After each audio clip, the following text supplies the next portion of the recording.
Hello and welcome to another video or podcast, depending on whether you are watching or listening, of course. So today's thought is undervaluing versus over-delivering.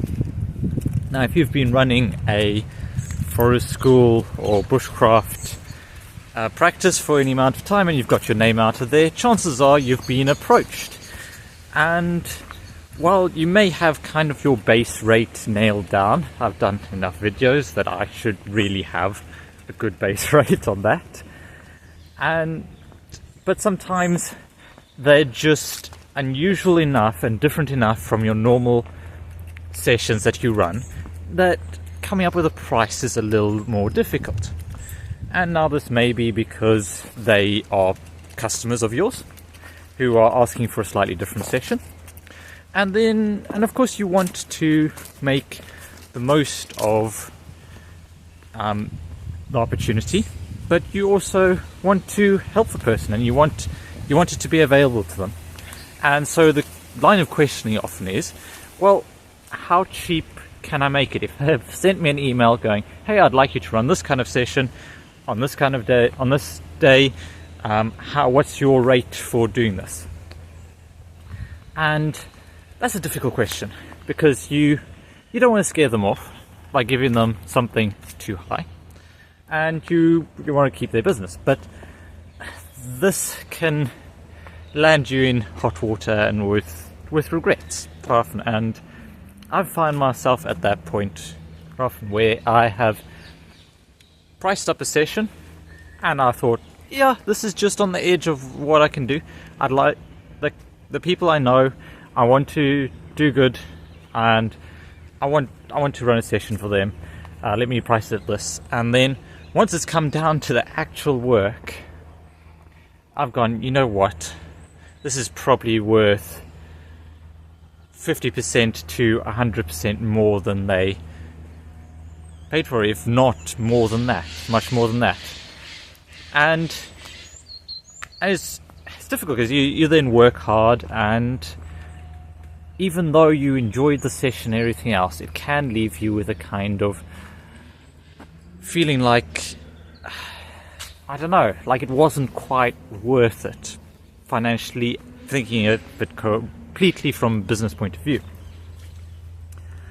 So what I'm starting to think about is, rather than trying to keep the price low and then almost reducing how much effort I put in, I'm thinking about going, okay, well, what is a price that will make me really excited about this? What rate do I set it at that I can go, yes, this is, if I pull this off, it'll be a nice deposit in the bank account, or you can go out for supper an extra time in the month or whatever, or I can put money towards that canvas tent or something like that, and then put the rate at that price, and then think about, okay, how can I make the session worth it? How can I deliver the most value possible? Can I set that rate higher and rise to that expectation, rather than thinking, okay, I'm going to try and make it affordable as possible, and then I'm going to, how can I economize? How can I spend less? How can I do less and meet that price point? There is a good place for those kind of sessions, but I'm starting to think that those are better sessions that you find funding for. If people are in genuine need and are struggling, then either try and run something for absolutely cheap, but be very clear with yourself that is just because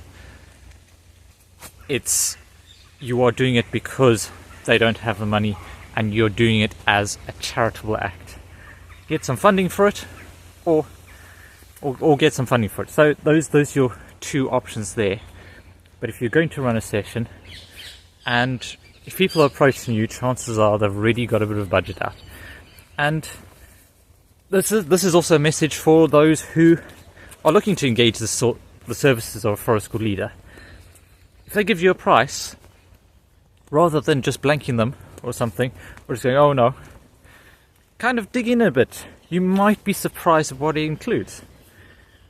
Like, not a lot of people realize that actually I try and, if I'm doing a whole forest school day, I will actually work in some good food.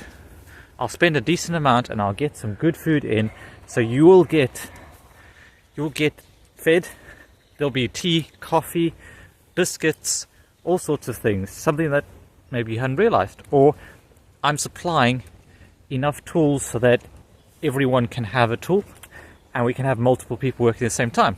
Whereas a smaller forest school or a smaller outfit with not as much equipment, you might be sharing one knife between 6.